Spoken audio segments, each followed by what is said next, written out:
Assalamualaikum warahmatullahi wabarakatuh. Hello everyone, my name is Aida Nurmeida. I'm from Department of Physics Education at Sultan Ageng Tirtayasa University. Before we study, let's pray together. Begin. Enough. In this video, I will explain about optical equipment, namely eyes and glasses, camera, and loops. Enjoy this video, see you! Sebelum kita membahas alat-alat optik yang tadi disebutkan, yaitu mata dan kacamata, kamera, serta loops, kalian masih ingat gak sih apa itu alat optik serta sifat-sifat cahaya? Langsung saja yuk kita bahas terlebih dahulu apa itu alat-alat optik serta sifat-sifat dari cahaya. Alat optik merupakan alat yang menggunakan lensa dengan memanfaatkan sifat-sifat cahaya, yaitu dapat dipantulkan serta dapat dibiaskan. Alat optik terbagi ke dalam dua jenis. Yang pertama ada alat optik alamiah dan yang kedua ada alat optik buatan. Nah, untuk alat optik alamiah sendiri terdiri dari mata, sedangkan alat optik buatan terdiri dari kacamata, kamera, loop, mikroskop, dan lain sebagainya. Selanjutnya, sifat-sifat cahaya. Nah, cahaya ini dapat merambat lurus, dapat dipantulkan, dapat menembus benda bening, dapat dibiaskan, serta dapat diuraikan. Sekarang kita masuki materi inti, yaitu mata dan kacamata, kamera, serta loops. Untuk materi yang pertama, ada mata. Berikut bagian-bagian mata. Yang pertama, ada kornea. Nah, adalah bagian benih yang bersifat tembus pandang dan terletak di lapisan yang paling depan. Nah, fungsi dari kornea yaitu tempat masuknya cahaya pertama kali, menerima rangsangan cahaya dan meneruskan ke bagian yang lebih dalam dan membiaskan atau menekuk cahaya. Yang kedua ada pupil. Nah, pupil adalah lingkaran hitam pada bola mata manusia. Nah, pupil ini terletak di belakang retina bagian tengah. Fungsi dari pupil yaitu untuk mengatur banyak sedikitnya cahaya yang masuk ke mata dan sebagai tempat saluran masuknya cahaya. Ketiga ada iris. Nah, iris adalah bagian mata yang berwarna. Jika kita melihat orang yang mempunyai warna mata berbeda, maka iris ini yang berperan memberi warna pada mata. Fungsi dari iris yaitu memberi warna pada mata dan untuk mengatur banyak cahaya yang masuk ke mata dengan menyesuaikan ukuran pupil. Nah, selanjutnya ada retina, yaitu area pekat cahaya yang terletak di bagian belakang mata, tempat lensa memfokuskan gambar sehingga memungkinkan untuk melihat. Fungsi dari retina yaitu membentuk bayangan benda itu nyata diperkecil dan terbalik yang kemudian dikirimkan oleh saraf mata ke otak dan menerima rangsangan cahaya. Lalu ada sklera. Nah, sklera ini merupakan bagian dinding putih mata yang mengelilingi seluruh mata. Fungsi dari sklera yaitu melindungi mata dari kerusakan serius seperti robekan atau pecah dan untuk membantu mempertahankan bentuk mata. Selanjutnya, lensa mata. Nah, lensa merupakan bagian mata yang berupa jaringan transparan dan lunak yang terletak tepat di belakang iris dan pupil setelah kornea. Lensa berfungsi untuk mengumpulkan dan memfokuskan cahaya agar bayangan suatu benda dapat masuk dan jatuh ke retina. Lalu ada koroid. Nah, koroid adalah dinding mata. Koroid ini biasanya berwarna coklat kehitaman atau hitam. Nah, warna ini bertujuan agar cahaya tidak dipantulkan kembali. Fungsi dari koroid yaitu memberi makanan atau oksigen untuk bagian mata lain dan untuk memelihara retina dan mencegah terjadinya pemantulan cahaya dengan cara menyerap cahaya yang tidak diperlukan. Dan yang terakhir, titik buta. Titik buta merupakan bagian mata yang tidak sensitif terhadap rangsangan cahaya. Artinya, ketika ada bayangan benda yang jatuh ke titik ini, kita tidak akan bisa melihatnya. Nah, fungsi dari titik buta yaitu untuk meneruskan dan membelokkan berkas saraf menuju otak.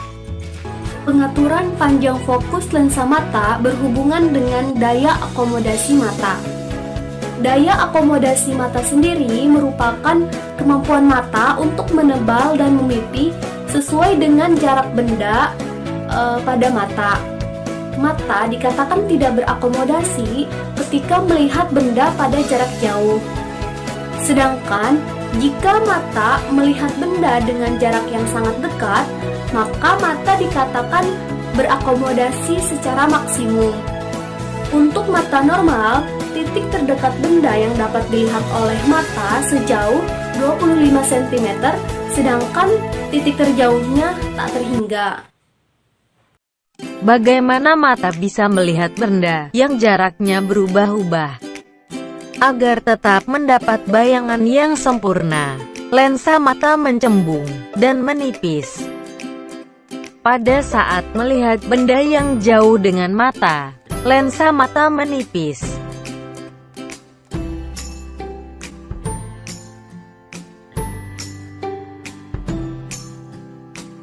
Pada saat melihat benda yang dekat dengan mata, lensa mata mencembung. Kita akan membahas kelainan pada mata. Nah, yang pertama ada miopi atau rabun jauh. Rabun jauh merupakan ketidakmampuan mata untuk melihat benda yang berada pada jarak yang jauh.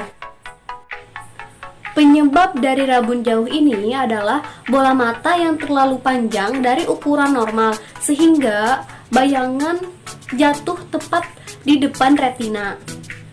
Agar mata miopi dapat melihat dengan normal, kita membutuhkan lensa yang berkekuatan sebagai berikut.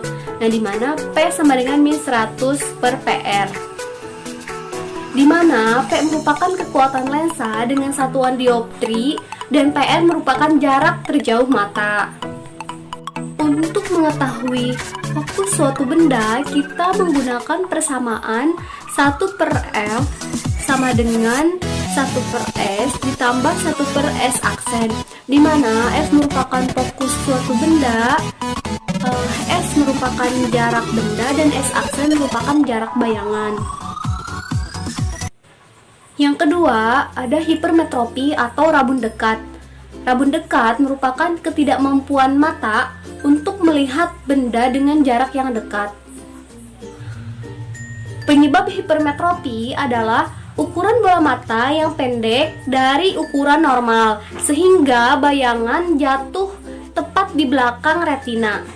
Agar mata hipermetropi dapat melihat dengan normal, maka dibutuhkan kekuatan lensa, di mana P sama dengan 100 per SN dikurangi 100 per PP, di mana P merupakan kekuatan lensa dengan satuan dioptri, SN merupakan jarak mata normal yaitu 25 cm, dan PP merupakan jarak terdekat mata.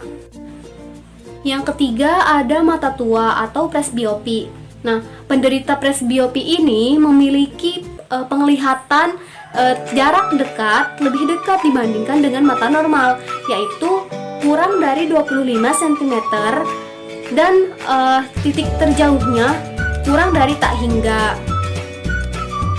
sehingga tidak bisa melihat benda yang lebih dekat ataupun lebih jauh. Nah, penderita mata tua ini bisa dibantu dengan kacamata bifokal atau kacamata rangkat, yaitu kacamata yang memiliki dua lensa, yaitu lensa cekung dan lensa cembung. Yang keempat ada astigmatisma. Nah, astigmatisma merupakan kelainan pada mata ketika cahaya yang masuk ke dalam mata tidak berpusat secara sempurna karena cahaya tidak dapat melengkung pada daerah selaput bening. Akibatnya, penderita astigmatisme ini tidak bisa membedakan antara garis mendatar dengan garis tegak. Nah, pengguna astigmatisme ini bisa dibantu dengan kacamata silinder. Yang terakhir, ada glaukoma dan katarak. Glaukoma terjadi karena adanya peningkatan abnormal fluida pada mata. Sedangkan katarak adalah penyakit yang disebabkan oleh lensa parsial atau total buram. Nah, di sini ada contoh soal di mana soalnya seorang penderita rabun jauh memiliki titik jauh 2 meter. Berapakah kekuatan lensa kacamatanya dan harus memakai lensa apa? Nah, kita jawab ya. Nah, di sini sudah diketahui bahwa PR-nya itu 2 meter. Nah, kita ubah dulu satuannya menjadi cm. Jadi 200 cm. Nah, ditanya P-nya berapa? Nah, rumus P itu kita masukkan P sama dengan min 100 per PR. Nah, PR-nya kita masukkan 200, jadi P sama dengan min 100 per 200. Jadi kita peroleh P sama dengan min 0,5 dioptri. Dan untuk lensanya, karena ini rabun jauh, kita harus menggunakan lensa cekung. Selanjutnya kita akan membahas kacamata. Nah, kacamata ini merupakan salah satu alat optik yang digunakan untuk mengatasi cacat mata. Untuk menghitung jarak fokus lensa, kita menggunakan persamaan 1 per F sama dengan 1 per S ditambah 1 per S aksen, di mana F merupakan jarak fokus lensa dan satuannya meter, S merupakan jarak benda satuannya meter, dan S aksen merupakan jarak bayangan satuannya meter. Nah, di sini ada hubungan antara jarak fokus lensa dengan kekuatan lensa, di mana P sama dengan 1 per F. Nah, P itu kekuatan lensa, satuannya dioptri, dan F merupakan jarak fokus, satuannya meter. Kacamata yang digunakan untuk mengatasi cacat mata itu berbeda-beda. Nah, yang pertama, untuk penderita miopi atau rabun jauh digunakan kacamata berlensa cekung.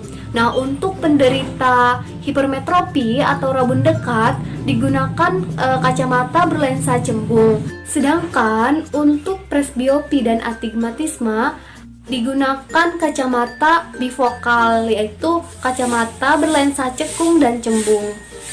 Kita langsung saja ke contoh soal ya. Nah, di sini ada soal Yulisa menderita rabun dekat mempunyai titik dekat 50 cm. Nah, jika ingin membaca dengan jarak normal atau 25 cm, maka berapa kekuatan lensa kacamata yang harus dipakai oleh Reni?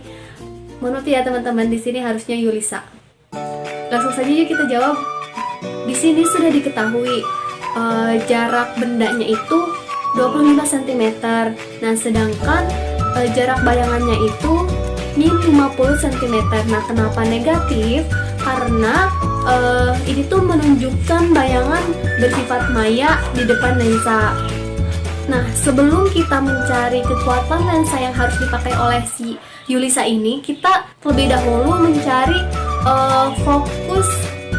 jarak fokus terlebih dahulu. Nah, di mana rumusnya itu 1 per F sama dengan 1 per S ditambah 1 per S aksen. Nah, kita sudah diketahui S dan S aksennya, langsung masukkan saja. Berarti 1 per F sama dengan 1 per 25 ditambah 1 per min 50. Nah, sehingga diperoleh F-nya 1 per F sama dengan 1 per 50. Nah, sehingga F-nya sama dengan 50 cm. Nah, kita ubah nih ke meter. Jadi F-nya sama dengan 0,5 meter.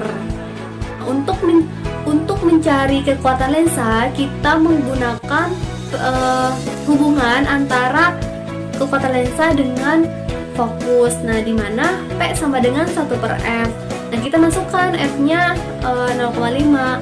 Jadi P sama dengan 1 per 0,5. Sehingga diperoleh kekuatan lensanya itu 2 dioptri. Jadi, kekuatan lensa yang harus dipakai oleh Yulisa yaitu sebesar 2 dioptri. Materi selanjutnya yaitu kamera. Nah, kamera ini merupakan alat optik yang digunakan untuk menghasilkan bayangan fotografi pada film negatif.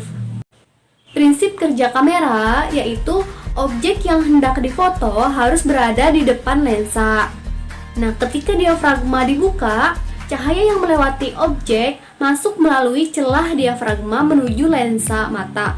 Nah, lensa mata akan membentuk bayangan benda. Supaya bayangan benda tepat jatuh pada film dengan jelas, maka letak lensa harus digeser mendekati atau menjauhi film. Di sini ada perbandingan antara kamera dengan mata. Di dalam kamera ada yang namanya lensa. Nah, mata juga mempunyai lensa yang fungsinya sama, yaitu untuk membentuk bayangan. Nah, yang kedua, di kamera ada yang namanya diafragma, sedangkan mata itu iris. Fungsinya yaitu untuk mengatur jumlah cahaya yang masuk. Nah, yang ketiga, pada kamera ada yang namanya apertur. Nah, sedangkan di mata namanya pupil. Nah, yang berfungsi untuk sebagai lubang tempat masuknya cahaya. Dan yang terakhir, di kamera ada yang namanya film, sedangkan di mata itu namanya retina, yang berfungsi sebagai tempat terbentuknya bayangan. Karena kamera menggunakan lensa cembung, persamaan yang digunakan yaitu 1/f sama dengan 1/s0 ditambah 1/si. Untuk mencari perbesaran bayangan, kita menggunakan persamaan M sama dengan nilai mutlak dari Si per S0 sama dengan Hi per H0.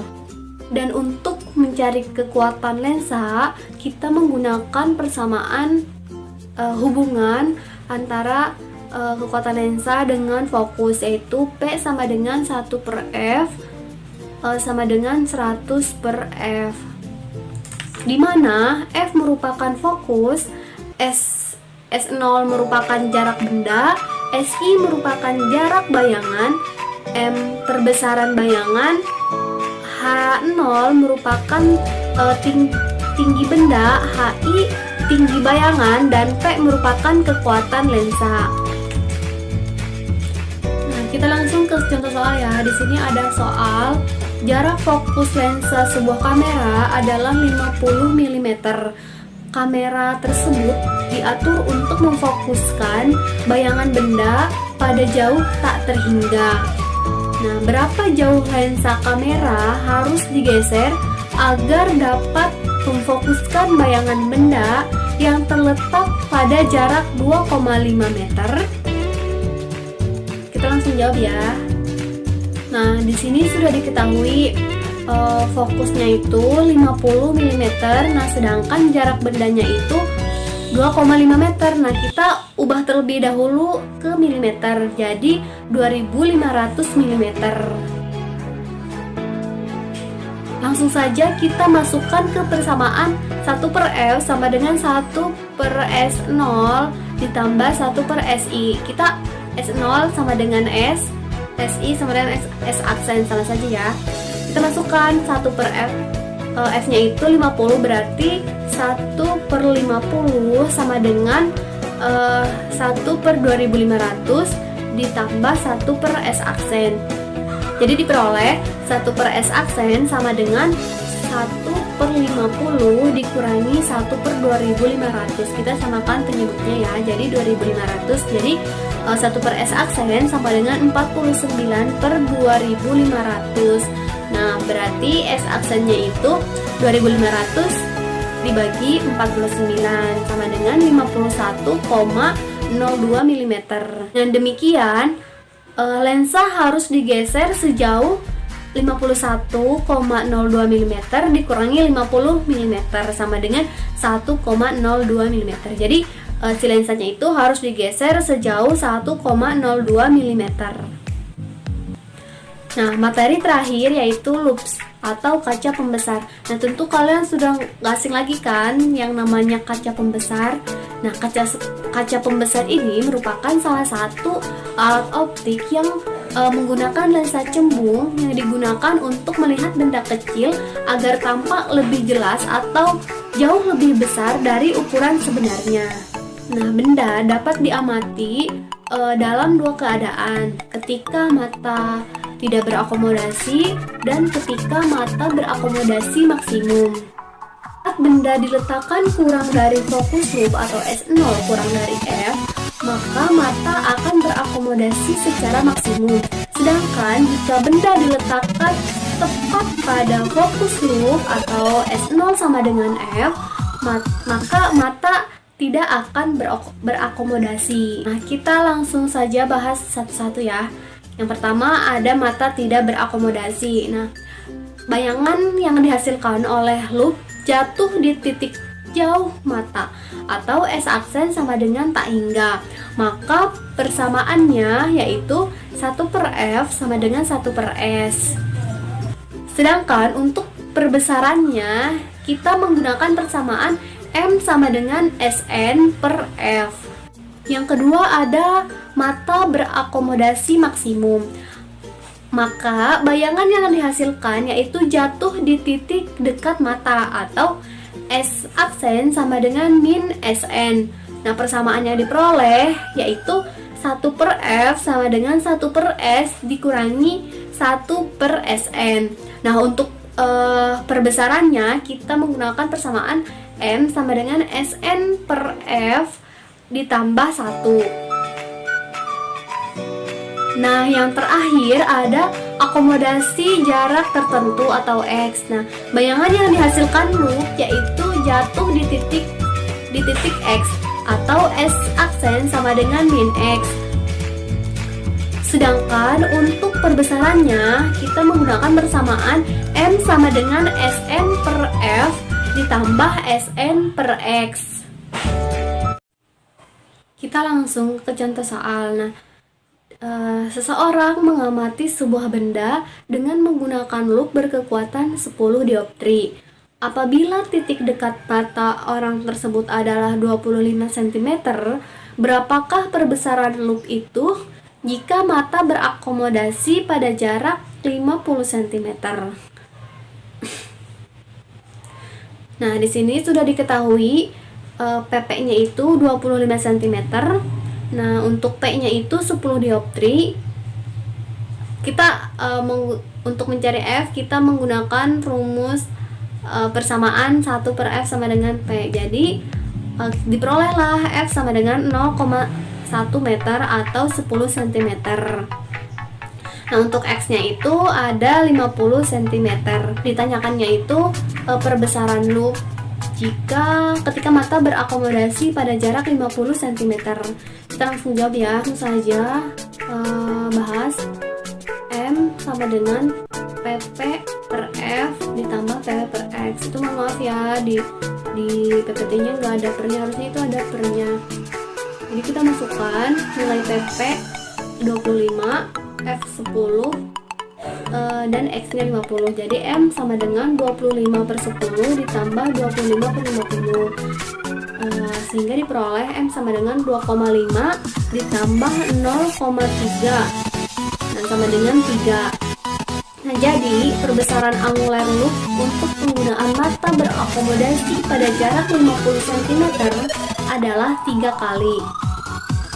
Sebelum mengakhiri pembelajaran hari ini, di sini saya menyediakan 3 soal latihan. Nah, kalian boleh jawab di kolom komentar, dan jika ada materi yang kurang dipahami mengenai alat optik ini, silahkan tanyakan di kolom komentar juga. Oke, after we study, let's play together. Begin. Enough. Thank you for attention. Don't forget to do homework and stay healthy. See you. Wassalamualaikum warahmatullahi wabarakatuh.